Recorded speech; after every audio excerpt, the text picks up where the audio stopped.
یاد دارم یک غروب سرد می گذشت از توی کوچه دورگرد.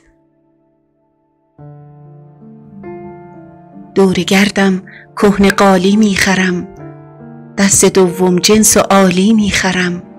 گر نداری کوزه خالی می خرم، کاسه و ظرف سفالی می خرم.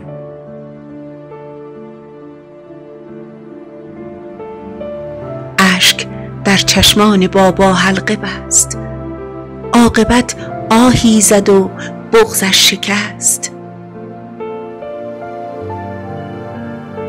اول سال است و نان در سفره نیست، ای خدا شکرت ولی این زندگی است.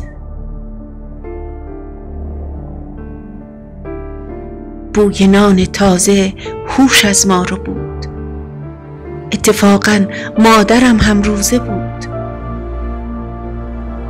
صورتش دیدم که لک برداشته، دست خوش رنگش ترک برداشته. سوختم دیدم که بابا پیر بود، بدتر از آن خواهرم دلگیر بود.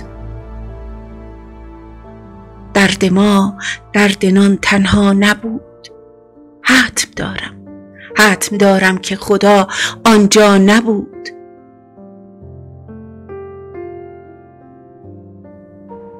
باز آواز درشت دورگرد پرده اندیشه ام را پاره کرد.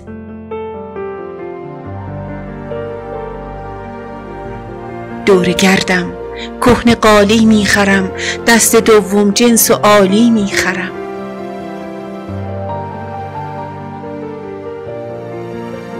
خواهرم بی روسری بیرون دوید، آی آقا سفره خالی می خرید.